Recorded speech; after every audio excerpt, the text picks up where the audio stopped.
Hi, this is our final CIT video presentation. I'm Charlie Harris. I'm Brendan Devine. And I'm Tristen. The two questions we chose were from Life's Great Questions and Seven Story Mountain. The Seven Story Mountain, the question is, in Seven Story Mountain, is Merton's spiritual journey as the Confessions and St. Augustine's spiritual journey. How are these works similar? That is, what similar things influence both Merton and Augustine on their journey? How are these things that influence them on their journey similar to the things that influence you in your life? Okay, for people who influenced both Merton and Augustine, there's Augustine's mother was very important to him, and it was Merton's friends and his influences and mentors that really, helped him guide his life to make the important decisions that he wanted to make and live a life that he wanted to live. I think we resonate with this a lot because there's just a lot of people in our life that we just look at and I guess take for granted sometimes. We don't really appreciate the finer things and just being around people and enjoying people's presence. More times than not, when you do that, you just live a happier lifestyle. Yeah, I agree that people in your life is very important because growing up, my family and my mom specifically really helped me grow into the person that I so just different influential people in my life really helped me grow my character out. Yeah, I think it's also important to not only have important people in your life, but be that important person for someone to guide them through any struggles that they have, any questions that they have that you can answer or help them with, just like the people in Augustine's and Merton's life did for them. And then a quote we chose from the Seven Story Mountains was from page 65. It's, "All our salvation begins on the level of common, natural, and ordinary things."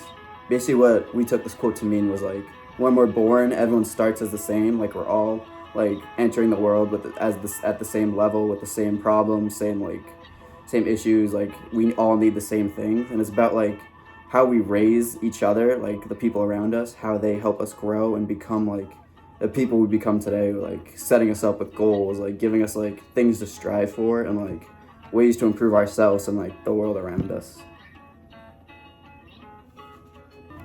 And that kind of relates to what I was just saying about family.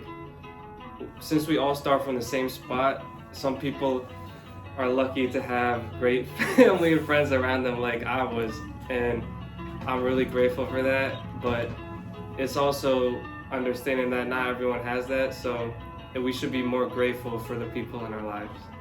This really goes back to what I was saying, and just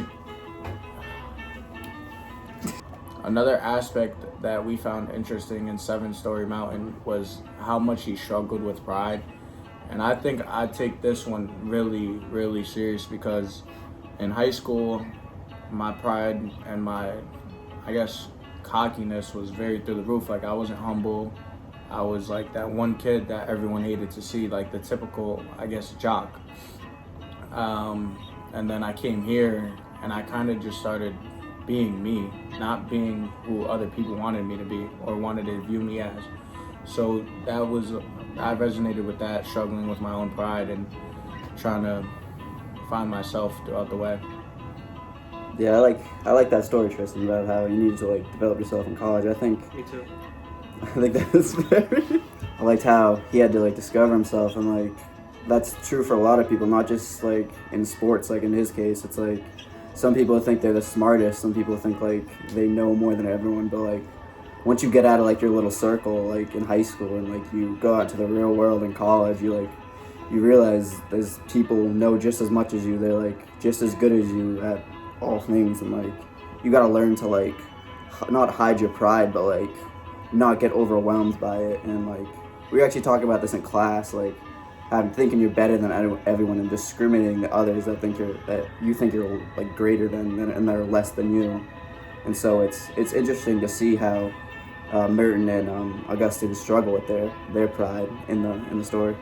I have another example actually of this that's currently going on. The NFL draft is on, and a very highly prospect that a lot of people thought were going to go very high was cocky, showing off, social media guy, and now he just fell all the way down to the 5th round.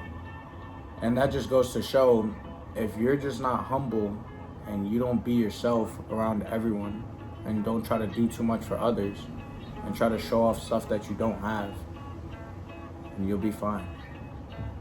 It's also about important to have good people in your life, like the key people that Merton and Augustine have to keep them humble and like say like, hey, you're not anything yet. Like wait, hold on to like wait till you actually get to that level to talk like you're the man, basically.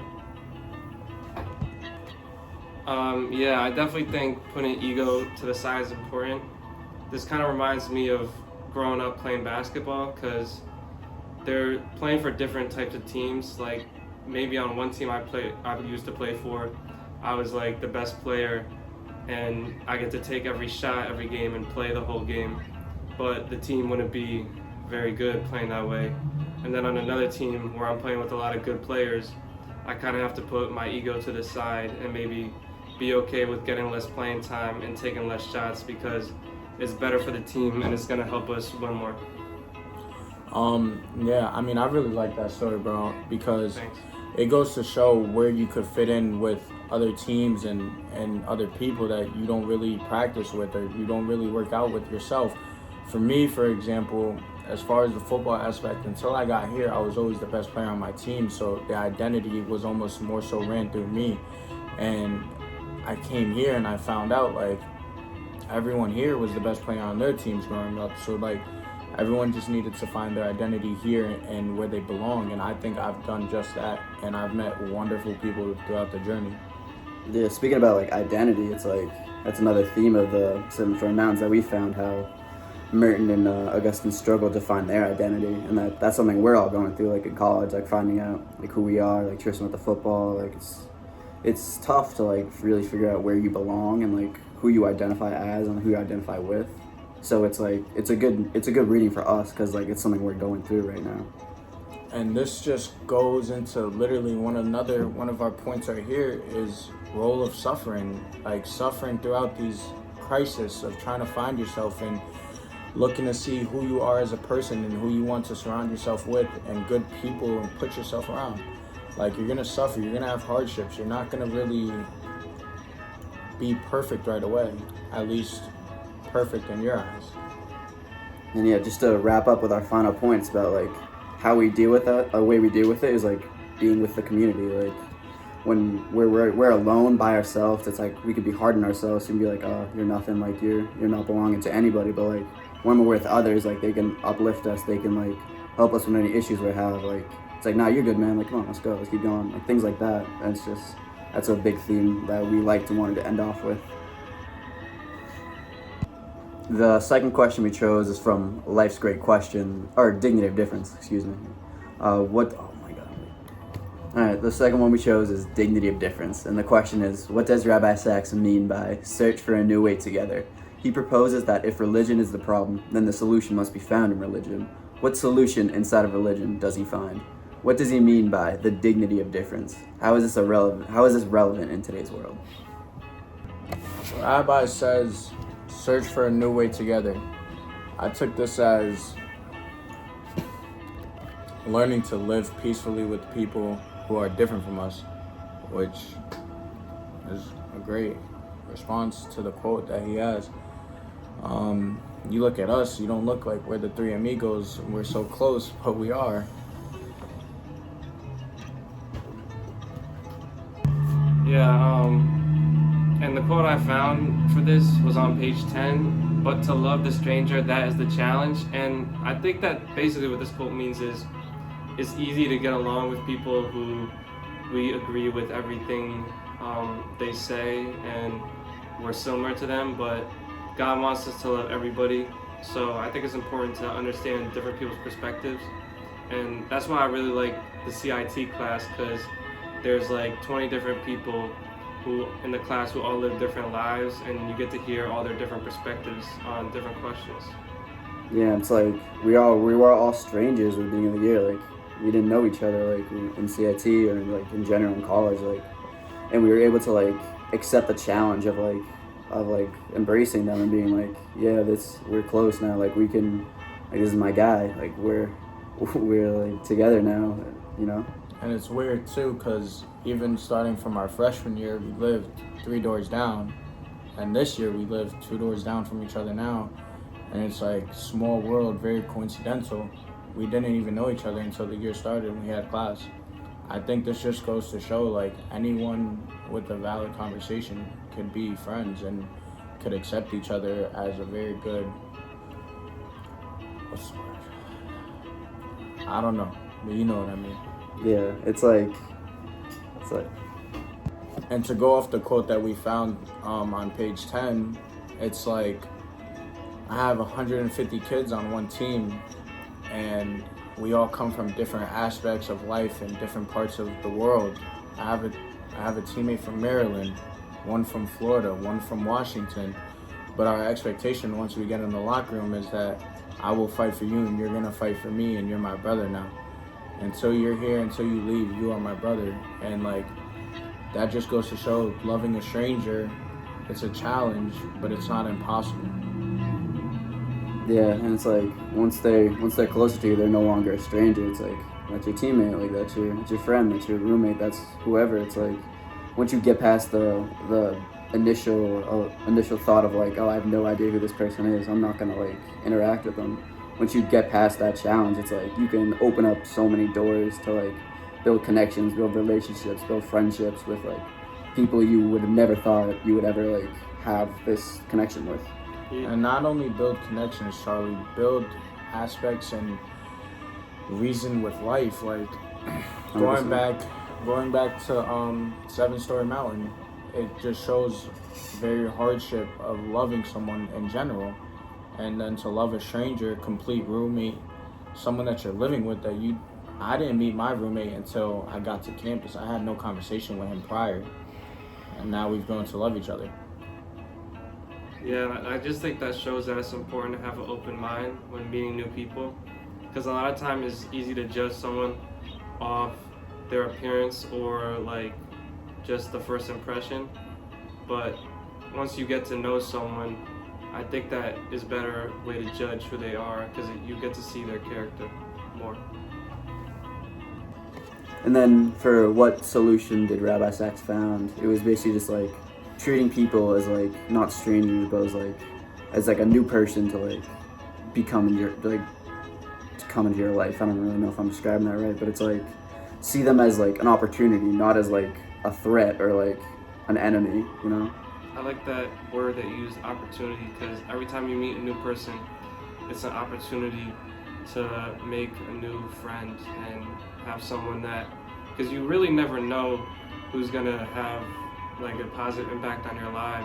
Like, I know a lot of my friends, like, you wouldn't really expect us to be friends, because depending on the person, like, we don't really have a lot of similar interests, but I know that, like, just by coincidence, like, if you're like in a class together or you're working, have a job and you're working together, you kind of like are forced to talk to each other, and that can lead to some of your strongest friendships.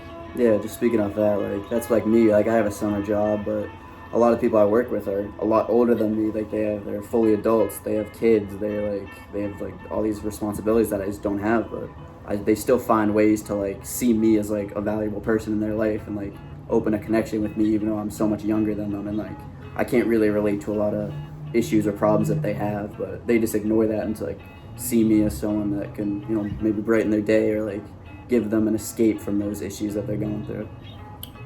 Going off of what both of them said, if you were to tell me in the beginning of the year that I would be coming into Berg and knocking a couple doors down just to hang out with some guys, I'll tell you, you're crazy.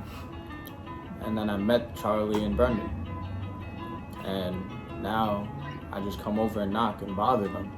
Like it's like little things like that. Like life is just so short, and we just have to accept the time that we have with each other right now.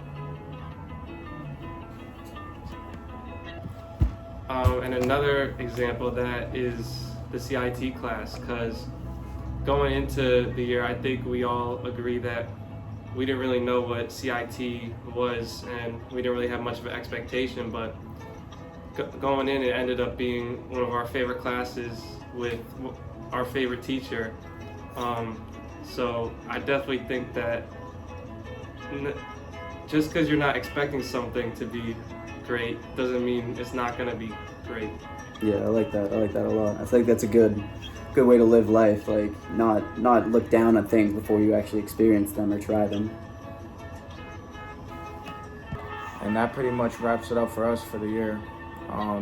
Thank you for everything you've done for us and opening up very big perspectives for us on our lives and a new friendship for us.